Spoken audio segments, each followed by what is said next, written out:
Salut à tous, j'espère que vous allez bien. Donc je prends 20 secondes au début de la vidéo pour vous expliquer comment la chaîne va se dérouler. Vu que je suis nouveau sur YouTube, ça va être une chaîne basée sur les animés de tout genre, des animés connus, pas connus, ou des tops sur toutes sortes d'animés aussi. C'est juste pour vous dire ça. Bon, allez, sur ce, je vous laisse avec l'intro.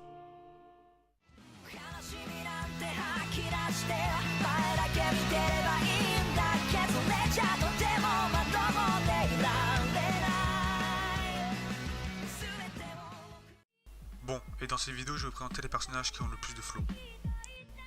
Numéro 5, Itachi Uchiwa dans Naruto.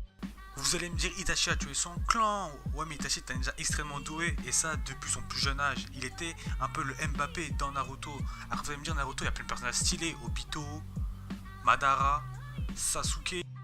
Et puis il y a le Sharingan de Itachi, le Mangekyou Sharingan. Tout le monde sait comment il l'a eu. Et puis après, il a rejoint l'Akatsuki, l'organisation criminelle et la plus dangereuse du monde des shinobi. Et puis regardez cette photo, il est quand même BG sur cette photo que je vais vous montrer là. Regardez, même le corbeau il est peut-être BG. Regardez, même le corbeau il est BG sur cette photo. Après, la mort de Itachi ne m'a pas trop marqué énormément, je vous l'avoue. C'est une des morts qui m'a le moins touché dans tous les animés confondus que j'ai regardés. Après, vous allez peut-être me dire que j'ai pas de sentiments parce qu'il est mort en voulant protéger son frère, ce qui montre vraiment son amour qu'il portait envers son frère Sasuke. Bon allez, on passe au numéro 4. 金木、後でね。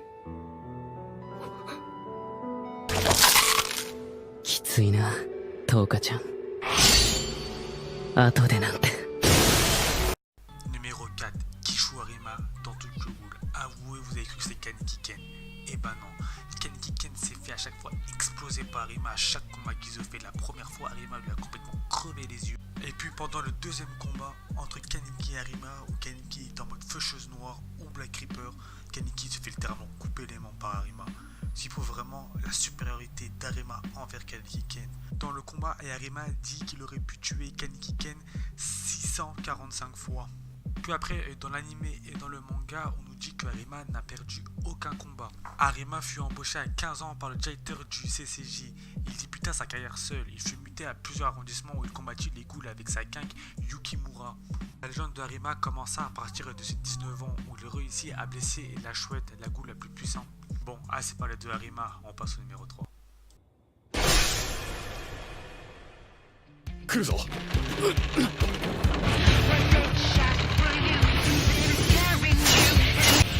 Mikasa Ackerman. Numéro 3, Mikasa Ackerman dans Attaque des Titans. Je voulais mettre au moins une fille dans ce top, et c'est pour ça que je n'ai pas mis Levi Ackerman. Et puis Mikasa a quand même du flow. Je pense que personne ne peut nier que Mikasa est quand même assez badass dans l'anime Attaque des Titans. Elle est aussi l'ange gardien d'Eren. Elle se montre très protectrice envers Eren et fait tout ce qu'elle peut pour le conseiller de suivre ce qu'elle estime être la bonne voie. Elle a toujours agi comme si Eren était son frère biologique. Ensuite, regardez, et les abdos qu'elle a. Je pense que si elle nous en met une, on est bon pour être couché pendant au moins une semaine. Et pour finir, il y a le trio légendaire de Attaque des Titans pour moi. Levi, Eren et Mikasa. J'en ai fini avec Mikasa. Allez, on passe au numéro 2 sans plus attendre.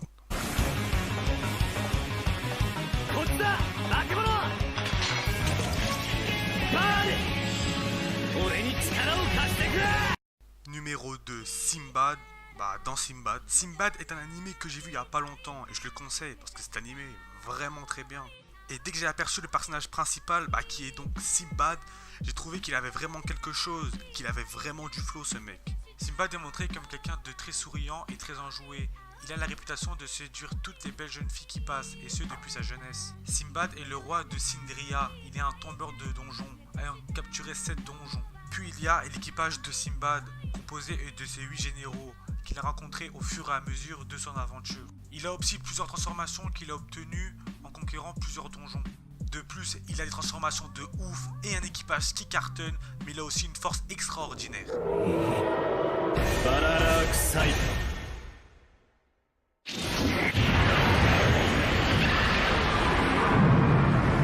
Bon, je pense que j'en ai trop dit sur lui. Allez, on passe au numéro 1 tout de suite.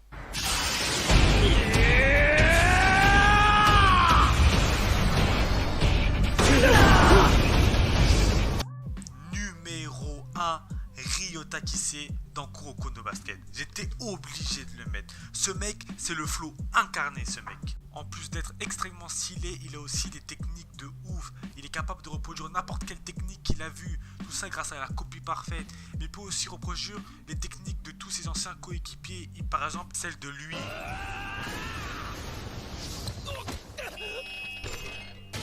Ou encore de lui.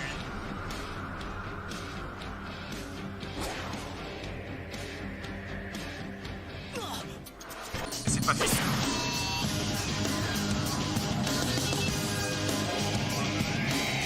そんな手前ではないと言ったはずなのだよ。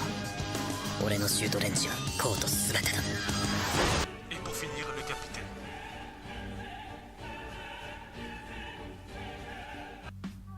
C'est pour vous dire et la badassitude de ce mec. Qui sait est quelqu'un de très insouciant et flamboyant. C'est aussi quelqu'un de très charmeur. Bon, j'espère que cette première vidéo vous aura plu. Allez, on se retrouve pour une nouvelle vidéo. A plus.